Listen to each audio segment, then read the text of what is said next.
tenho uma breve teoria, e o microfone está muito alto aqui, está estourando para vocês. Deixa eu diminuir. Melhorou agora! Eu tenho uma breve teoria de que é o seguinte: a maioria desses empresários aí, os médio empresários, não estou falando nem dos empresários casca grossa, alta, tipo Thales Gomes, apesar que se enquadra nisso daí também. A maioria desses empresários, hoje, se voltar para a CLT, no outro dia tá chorando, pedindo escala 4x3, os caramba 4, porque não aguenta o tranco da CLT. Venhamos e convenhamos. Eles sofrem pressão, esses empresários, obviamente, tem que pagar salário, altas cargas tributárias e tudo mais. Porém, o risco compensa. Esse estresse todo deles compensa porque tem dinheiro, uma boa quantidade de dinheiro entrando no final do mês. Ah, mas ele não sabe se vai pagar a conta no outro mês. Cara, sério, eu também não. Tem, claro, obviamente, o salário fixo lá, mas pode a empresa atrasar pagamento, as contas podem não estar em dia. E outra, o trabalhador mesmo, o trabalhador, a gente não está falando da casta alta dos trabalhadores, não. Estamos falando dos trabalhadores normal, que pega busão aqui pro centro do Recife, para ir trabalhar, que recebe R$ 1.600 por mês. R$ 1.600 por mês não dá para todas as contas. Nem ele sabe se vai conseguir pagar todas as contas. Porque a Na Energia aqui em Pernambuco, um mês vem R$ 300, outro mês vem 400. Tem gato que vem para sua casa. A gente no Brasil está em uma roleta russa de bosta para todos os lados. E nenhum nem outro, se estivesse na perna do outro, ia aguentar. Enfim, com isso surgem muitas polêmicas. Os empresários estão contra os trabalhadores estão contra os empresários, e no fim não está ninguém contra ninguém. Todo mundo tem que estar todo mundo contra o governo, que é o governo que bota isso daqui. Meu amigo tá vendendo iPhone aqui agora. Ele pegou um iPhone 15, ele tem até comentado. Não, eu queria pegar o iPhone 15 pra mim, ficar aqui comigo mesmo. Eu pagava, entre aspas, e tudo mais. Porém, o primeiro pensamento que veio na minha cabeça foi: vou ser roubado. Oh, que merda! Exatamente uma merda vinha esse pensamento no Brasil. Peguei um iPhone aqui agora, esta bexiga. Sabe qual foi o primeiro pensamento na minha cabeça quando eu saí com ele na rua? Foi: e se eu for roubado? Eu até cuspi aqui. Mas, velho, querendo ou não, é isso, pô. Porque os políticos que constroem essa bosta. Aí a gente luta, as pessoas inteligentes lutam, e a gente tem que escolher entre Baal e Mamon nas eleições agora que vai ter em outubro. Um breve desabafo aqui. Porque provavelmente o que vai pro segundo turno é Lula, Luiz Inácio Lula da Silva, que a gente já sabe todas as capacidades dele, e Flávio Bolsonaro. Porque é a única opção viável, segundo os bolsonaristas, de ir contra o Lula. Mas ambos os lados parecem um bando de tabacudo em linguagem pernambucana que... Meu Deus do céu. Enfim, depois desse breve desabafo, eu estava navegando pelo Instagram e eu coletei algumas perguntas, alguns xingamentos sobre o mercado de trabalho, sobre CLT, sobre cristão no mercado de trabalho, sobre cristão em política. Eu acho que não tem cristão em política aqui não. Printei tudo, joguei no chat GPT, me deu uma ordem lógica, me deu perguntas boas aí para fazer em vídeo, e vamos aqui para mais um HIP, respondendo perguntas ignorantes da internet. E hoje eu tô melhor, que no vídeo de segunda eu tava paia, cansado, tava gravando que não dá 10 horas da noite, cansado, querendo ver Haiti coisinha. Acordei hoje no domingo, 10 horas da manhã, fui tomar banho, me organizar e tô gravando isso aqui agora para vocês. E, enfim, vamos responder aqui essas perguntas. Vamos lá. A CLT é a coisa mais demoníaca que existe. Logo, ela não é bíblica. Não foi muito uma pergunta isso daqui, mas vamos lá. A Bíblia não fala nada de CLT. Como a Bíblia também não fala nada de votação, de presidente, de senado, de deputado. Se a gente não vive um negócio que, não estreitamente, mas completariamente, uma vida completa de tudo secular, a Bíblia não rege. A Bíblia é o manual de fé e prática do cristão. A gente não tem uma nação cristã nem nada do tipo. Não é mais antiga aliança. Agora, o povo de Deus, a continuação do povo de Deus está na igreja. E a CLT não é bíblica porque a Bíblia não fala disso, obviamente. Porém, a Bíblia ensina que o trabalhador deve receber pelo seu trabalho. O trabalhador não deve explorar o patrão, fazendo as bostas que podem ser feitas no trabalho, acusando ele falsamente e tudo mais. E também o empregador não pode explorar o trabalhador.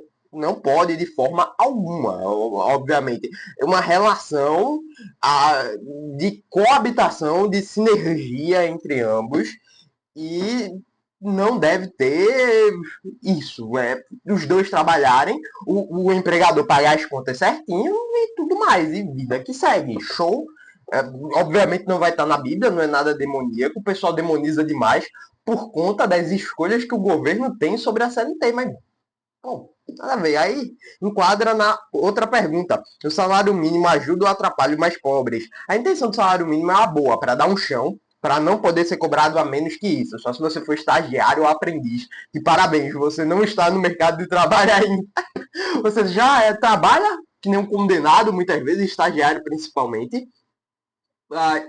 Você tem já a disciplina de ter que pegar ônibus. Muita gente, estágio principalmente, não era para ser cobrado de experiência, mas hoje em dia é cobrado de experiência e você ganha pouco. Parabéns. Você aprendeu a ser CLT antes de ser CLT. Mas, velho, na moral, o salário mínimo ajuda em alguma questão, porém, ele dá esse chão. Porém, a maioria das pessoas não vai ter a liberdade de negociar com o empregador. Eu cheguei para o meu chefe esses dias e perguntei, a gente estava fazendo uma negociação, vamos lá, tem a opção de CPJ, eu fazer isso, isso e isso, eu não quero isso, não quero isso, ele falou, não. Tá bom, então, não tem opção, não tem como negociar, então, show. Por mim, tudo bem, mas tipo, tira isso das pessoas que sabem, das pessoas que conseguem negociar, tá ligado? A intenção é boa, mas o custo é controlar demais a pessoa, tá ligado? Acaba muita gente ficando sem emprego até por causa disso. Os mais jovens, principalmente, os menos qualificados, acabam ficando sem emprego por causa disso. Minha sorte de eu entrar no mercado de trabalho, sabe qual foi? Se chama parente. Minha sorte de eu entrar no mercado de trabalho se chama parente. Eu entrei no mercado de trabalho, entrei como estagiário, nem cheguei a assinar carta de estágio nem nada, acabou que eu fui prestador de serviço. Eu entrei como estagiário, fiquei um mês como estagiário, nem, não assinei nada de estágio, não posso dizer que fui estagiário, e fui como prestador de serviço. Aí, tipo, minha sorte foi isso. E isso me qualificou, porque o trabalho era pesado, é o trabalho pra gente que tem conhecimento. Isso me qualificou num nível que me fez abrir portas para outras coisas muito boas. Então, minha sorte chama parente. Fora isso, antes eu vendia coisa para mim mesmo, ganhava dinheiro comigo mesmo, enfim. E alguém me mandou mensagem do trabalho em pleno domingo. Vocês acreditam nisso, rapaz? Depois eu dou uma olhadinha. Então vamos lá. Por que tantos jovens têm dificuldade para conseguir o primeiro emprego? Porque as empresas procuram experiência.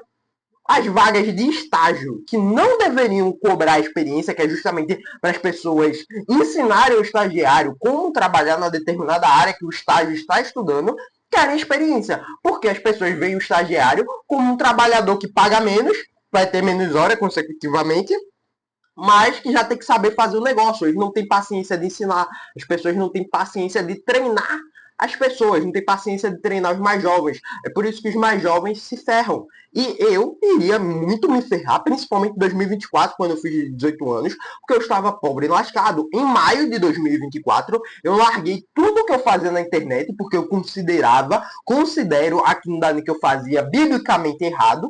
Eu estava sem um tostão no bolso, porque eu tive que abrir mão de todo o dinheiro que eu tinha, e foi-se embora. Vida que segue.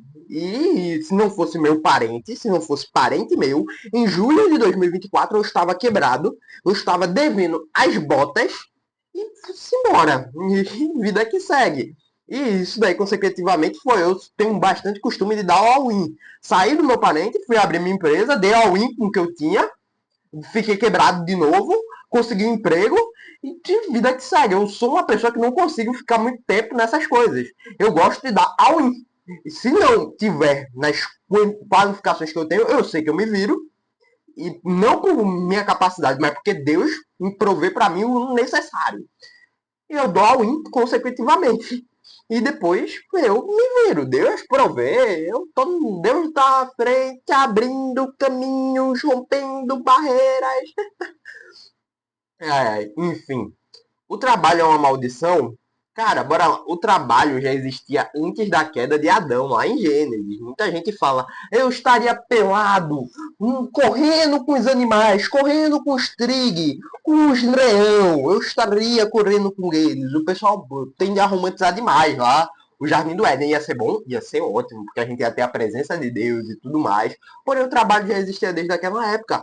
Só que tinha uma diferença. Tudo que Adão fazia dava certo porque Deus abençoava. A maldição foi Adão ter que suar, o trabalho ser um fardo, ser um peso, e achar uma terra boa. A terra não seria mais boa para se sustentar. Então, o trabalho não é uma maldição em si. O trabalho já existia desde a queda, desde antes da queda.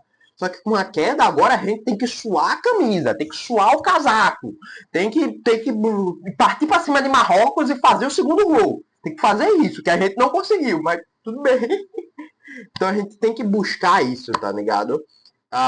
No trabalho. O trabalho em si não tá ligado ao sofrimento, mas as consequências, talvez, o sofrimento, na real, se tornou justamente por conta da queda, porque o trabalho em si não era mais tão fácil. O cristão deve buscar apenas um emprego estável? Não necessariamente. Eu dou algo indireto. É errado isso? Provavelmente seria errado se eu tivesse patativa para dar de comer. Um supervisor meu falava isso, ficou na minha cabeça. Se eu tivesse uma criança para dar de comer, uma família inteira para sustentar, tipo, assumo algumas contas daqui de casa, porém eu dou algo indireto porque eu não aceito simplesmente viver à beira de reclamação, de gente falando um monte de coisa no meu ouvido que eu não concordo, coisas erradas que eu teoricamente tenho que fazer na CNT, eu simplesmente concordo com isso, eu saio. Simplesmente. Então é assim? Show! Bye bye! Não venho mais aqui. É basicamente isso. A gente tem que ter uma prudência, tem que ter decência, obviamente, nisso. Pensar com a cabeça. Tem que ter administração, uma boa administração dos seus recursos. Porém, eu dou um indireto. Se quer arriscar, é sua conta e risco. A win é você jogar todas as fichas que você tem naquilo dali. Se der errado, vai ter que recomeçar praticamente do zero. Você tem que saber cada crime e castigo do Dostoiévski, que a gente falou isso aqui segunda-feira. Se você for tomar alguma atitude, vai ter um lastro de consequências que vão perdurar por muito tempo. Então, basicamente é isso. Vamos lá. Porque algumas empresas deixam de contratar, porque o custo, agora eu vou defender a empresa, porque o custo de contratar é alto para diacho. É alto para diacho, porque o empregador vê lá na sua folha salarial o salário bruto e os descontos do INSS e vale no transporte, ou vale não sei o quê. Porém, para o empregador aí tem FGTS, tem 13º, tem férias, tem não sei o que, aí é um custo muito alto para o empregador, que bicho, dói no coração, já estive dos dois lados, dói no coração. Eu tentava contratar PJ, eu acho que eu era o melhor chefe possível. Na minha cabeça é o seguinte, ó, eu não tô nem aí para a hora que você pega. Eu não estou nem aí de que horas você pega, que horas você larga. Você pode fazer quando você quiser. Eu só peço uma coisa, resultado. Resultado, faça aí o que você quiser. Por isso que eu contratava o PJ, pô. Eu queria só resultado. Não tava nem aí, porque os caras querem 8 às 12 no sábado, das 8 às 6. Cara, não faz sentido não. Se o cara entrega resultado, se o cara tá dando bom, não tô nem aí pro horário que ele entra, pro horário que ele sai. Eu tô cagando, eu estou pouco me cagando pra isso. Que ele faça o que ele quiser. Mas me dê, coloque dinheiro no meu bolso que você vai ser muito bem remunerado. Na minha cabeça é isso, mas não. Aí as pessoas querem outra coisa, querem o tempo, não sei o quê. Por isso que eu negociava PJ, pô.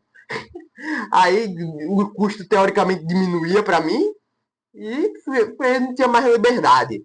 Mas as empresas não contratam justamente por medo e venhamos e convenhamos. A maioria das pessoas, se você não souber contratar, e se você for um chefe ruim, ou qualquer coisinha que você der de brecha, você vai parar na justiça hoje em dia. Vamos para a próxima pergunta. Todo patrão explorador? Não, existem maus patrões, mas tem patrões muito bons. Patrões bons que são bíblicos mesmo sem serem bíblicos, que ajudam o funcionário, que treinam o funcionário. A gente não pode pegar uma amostra, A gente tem, tipo, um campo amostral desse tamanho de patrões que são ruins. Mas o campo é muito maior. Isso aqui, o campo inteiro. A gente não pode se basear nesse pequeno campo amostral que a gente teve a vivência. Existe um campo de patrões bons. Show, show, show de bola, show, show. Entendeu? Entendeu? Jovem deve esperar oportunidades ou criar oportunidades, as duas coisas.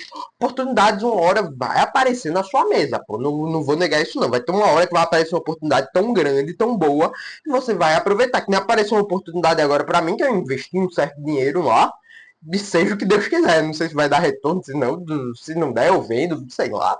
Vai. Vida que segue. Mas também deve trabalhar. A gente não deve sentar aqui, cruzar as pernas e ficar, eu estou esperando minha oportunidade. Não, vá trabalhar, tem que trabalhar, vagabundo. Você tem que ir lá trabalhar, fazer o seu dinheiro.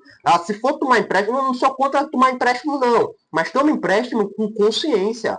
Show, porque, tipo, a Nubank me liberou 50 mil de empréstimo agora. Se eu quisesse, eu estava na Itália neste exato momento.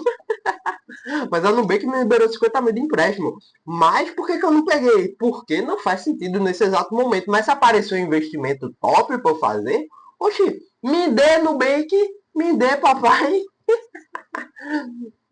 Vamos embora. Vamos lá. Próxima pergunta. Existe emprego ruim ou atitude ruim diante do trabalho?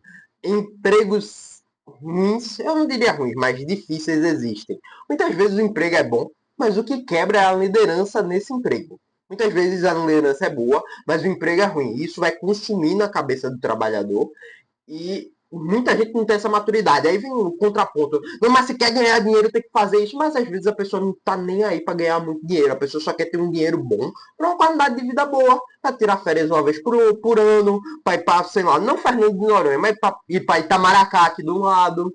Para ir para, sei lá, para Porto de Galinhas. Eu tenho dinheiro para essas férias, para Gravatar. As pessoas querem ter um dinheirinho para isso. Às vezes a pessoa não quer ser rica. Para ter dinheiro, não. Às vezes a pessoa só quer ter uma boa qualidade de vida, saber que vai pagar as contas no final do mês, curtir um cineminha com a esposa, curtir com os filhos e tudo mais. Então, é isso. Existem os dois, obviamente cada um vai ter o peso da sua escolha, e tudo tá na forma como encaramos as responsabilidades. A vida adulta não é brincadeira, não. Eu, quando era criança, queria fazer muito adulto. Eu não me arrependo, porque eu detestava escola. Eu detesto até hoje escola. Mas a vida adulta não é brincadeira. Você tem que tomar responsabilidades. Tem escolhas que você tem que tomar. Não são mais seus pais, é você que tem que tomar. E você tem que se decidir, meu filho. É a vida, é a vida. É meu pai, assim, eu às vezes travo nas escolhas. Tem escolhas difíceis que eu preciso tomar, que às vezes, meu Deus, o que é que eu faço? E eu não tomo, às vezes, a escolha, porque eu sou imaturo e eu tô crescendo ainda. E vida que segue, pô. É isso. Basicamente é isso. Bora lá. O que vale mais? Faculdade ou experiência? Depende da área. Tem área, você não vai querer um médico que te atenda sem faculdade, obviamente. Mas os dois, o ideal é unir o conhecimento e a prática, porque tanto um quanto o outro tem um certo valor. O governo cria riqueza? Não. O governo cria condições favoráveis e administra a riqueza produzida pelas pessoas normais, entre aspas. Tá ligado? Basicamente é isso.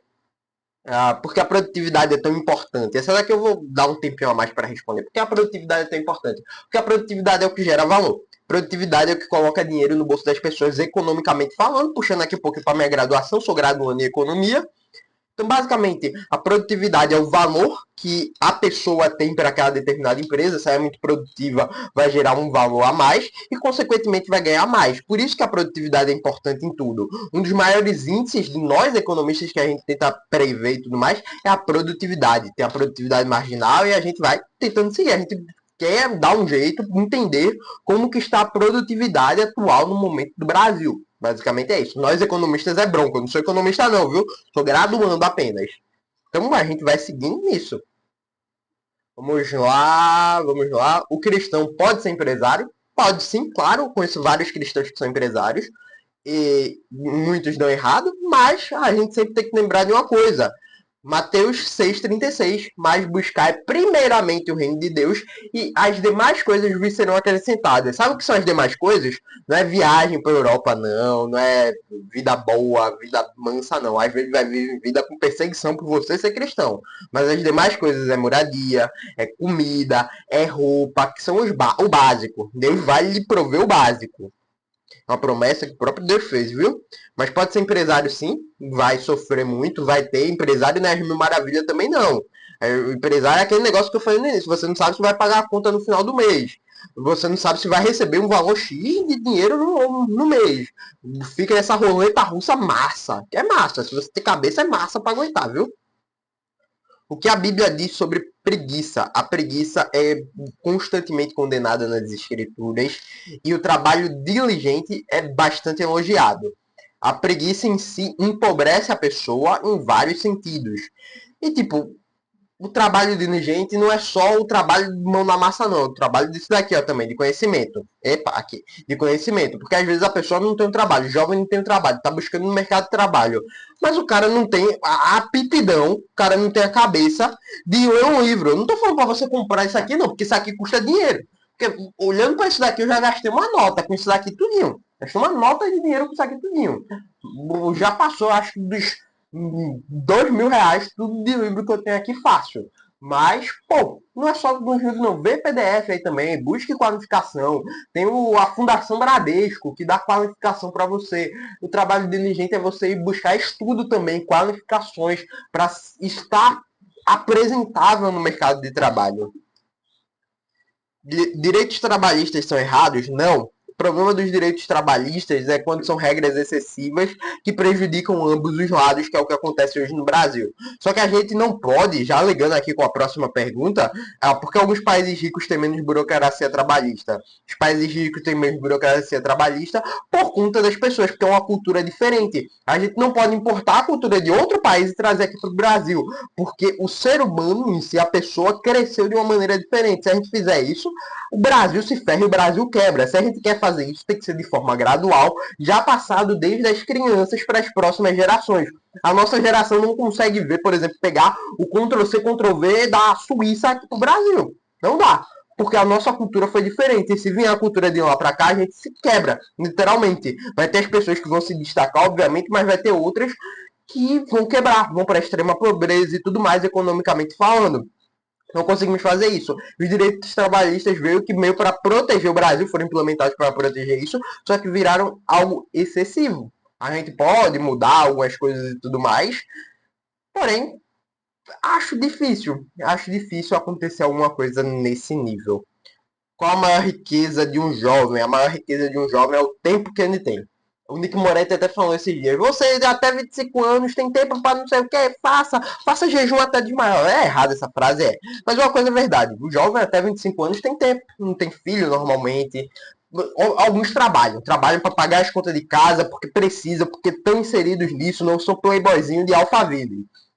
Porém, como que eu posso dizer? Eles têm tempo ainda, tempo para buscar conhecimento, saúde para buscar conhecimento e trabalhar. É uma rotina cansativa, é ruim. Eu já tô aqui endoidando, minha cabeça tá doendo. Todo dia que eu acordo, minha cabeça dói. Diferente de João Calvino, eu tenho dipirona e neusaldina para passar minha dor de cabeça. Mas, mas todo dia que eu acordo dói por causa da minha rotina excessiva. Eu tô tendo que abandonar treino. Eu sempre fui uma pessoa que gostou de treinar bastante.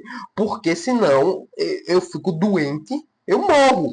Eu tô tendo que abandonar o treino lá de academia e tudo mais. Tô tendo que me virar aqui no chão do meu quarto, fazendo treino aqui e tudo mais. Lembrei de um amigo meu agora. Mas é a vida. É a vida. Porque eu tô me abdicando disso, mas eu tenho tempo para buscar aquilo para futuramente eu ter uma vida mais confortável. Então, a maior riqueza que um jovem tem é tempo. Se você perguntar agora uma frase mais coaching, assim por assim dizer, se você perguntar para qualquer bilionário, perguntar para qualquer pessoa velha, o que, que você mais queria de ter agora? Eu queria ter os conhecimentos que eu tenho agora, os mais velhos falando, com 16 anos, com 18 anos de idade. Pô, velho, os caras iam ser um monstro, ia ter tempo a favor, tá ligado? Mas no Warren Buffett, com o conhecimento que ele tem, com 18 anos de idade, ele ia estourar muito mais cedo do que estourou. Putz, é simplesmente incrível essa riqueza que nós jovens temos. E olha que eu tenho 20 anos agora. Já já, daqui a 10 anos, que vai bater na porta, eu vou estar tipo, meu irmão, eu queria ter 20 anos de novo. Eu estaria na flor da idade. Com os conhecimentos que eu vou ter daqui a 30 anos. Se eu tivesse os conhecimentos que eu vou ter daqui a 30 anos, quando eu tiver 30 anos, cara, eu ia ser um monstro agora. Mas eu tô crescendo, sou imaturo ainda. E é assim a vida. É isso. A maior riqueza que temos é o tempo. E outra coisa, eu digo mais ainda, a maior riqueza que temos é Cristo Jesus com o nosso tempo. Porque as coisas desse tempo são passageiras, mas com Cristo Jesus é eterno. É a maior riqueza que temos. A próxima pergunta. O que é mais perigoso, exploração ou dependência? Os dois são problemas? A Bíblia busca a justiça sem destruir a responsabilidade individual. E basicamente ambos, ambos são ruins. Como um cristão deve enxergar o seu trabalho como um chamado para glorificar a Deus. Você no seu trabalho, você tem uma oportunidade de glorificar a Deus. Se tiver gente que não é cristã no seu trabalho, você tem a oportunidade de evangelizar. Tem um livro ótimo. Eu vou indicar esse livro aqui, velho. Eu acho que não tá aqui não. Eu acho que tá além, mas eu não vou procurar não. Que é o Evangelho e Evangelismo, do Mark Dever. É o básico, é o feijão com arroz dos livros de evangelismo, bem feito. Muito bem feito, por sinal. Recomendo você ler, que lá você vai entender o evangelismo e o evangelho até no seu ambiente de trabalho. Nos momentos mais ordinários, é onde o sobrenatural de Deus pode mais agir. Teve um dia que eu estava indo para o trabalho num ônibus que eu considero estar em um ônibus uma das formas mais humilhantes de ser, porque o ônibus aqui, pelo menos, é um absurdo de ruim, uma coisa muito humilhante, na minha opinião. Eu estava num ônibus, que para mim é uma das coisas mais humilhantes, e eu senti o sobrenatural de Deus ali dentro daquele ônibus, com a canção de um certo Pedro do Projeto Solo. Eu estava escutando a canção de um certo Pedro e meu irmão, eu desabei em lágrimas, porque eu entendi o que Deus estava falando ali comigo. Porque eu negava, até mesmo no trabalho, eu deixava a rotina, o despertador tocar, a rotina ser prioridade. Porém, a prioridade sempre é a palavra de Deus. E o trabalho, esse caminho, é uma oportunidade de glorificar a Deus e de evangelizar.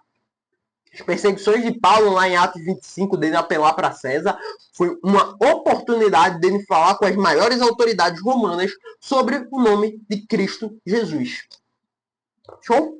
Enfim, esse foi o vídeo de hoje, respondendo perguntas ignorantes da internet. Espero que você tenha gostado. Beijo bem grande a todos. Tamo juntasso, galera. Falou, fui e tchau.